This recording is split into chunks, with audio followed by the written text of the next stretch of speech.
What's going on, guys? This is G with Test Bros, and we have Robert here. He's a wrap trainee and he's going to be helping us, but we're going to be starting a new series. This is not a how-to video, but this kind of walks you through the process of wrapping a Model Y. We have a 2021 right here, and this is going from the OEM black all the way to Avery Dennison SW900 satin khaki green. And Robert's going to be, this is his first official Tesla that he's going to be wrapping, so this is going to be a lot of fun, and hope you guys enjoy this multi-part series. Let's go.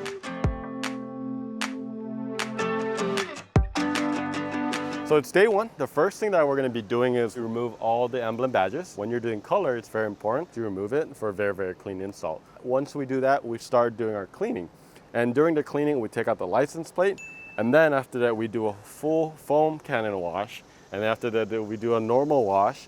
And then after that, we do a degrease wash. During that process, we also do iron decontamination.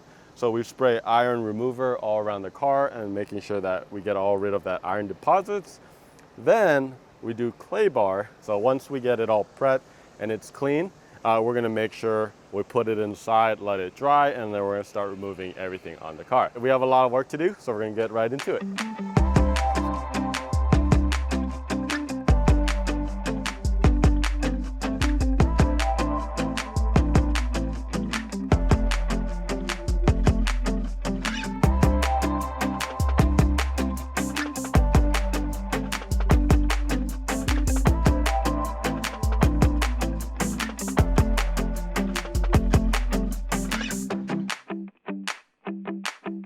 So now that everything is clean and ready to go, we've actually already removed some of the trims, and we're gonna do some disassembly. Do you need to remove everything when you're doing a color wrap? Not every single thing, but especially when you're doing like a conversion from white, let's say, to a black, or black to a white, usually you do want to remove most of those things. So as I'm teaching Robert here, he has to learn how to remove pretty much everything on this car for wrapping. So we're gonna be removing the trims, the tail lights, both front and rear bumper, the headlights, and that's what we're going to be doing next.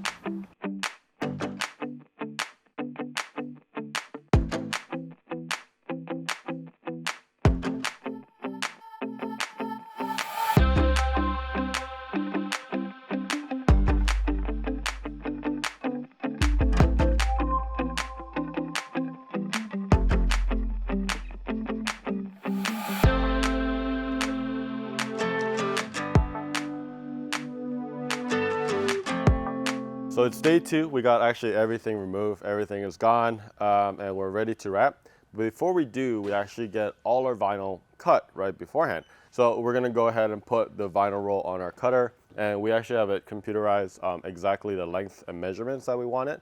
And we do put a lot more margins in there. So for example, like bumper, usually about 98 inches if you do like a template, right? But we add like 15 inches more just so that we can account for the stretch. And we're gonna put it in a trash bin, like a really, really large one.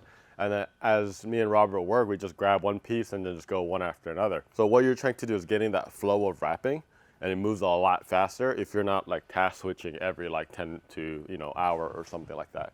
Now that we have everything cut, one thing I forgot to mention is that films are directional. Not every single film, but you do want to get in the habit of understanding what direction it goes. And this is kind of another reason why we put it on the computer machine and just let it do its thing, because once I figure that out in my head one time, I don't have to figure out the directional stuff afterwards. So this kind of concludes the first part of the series.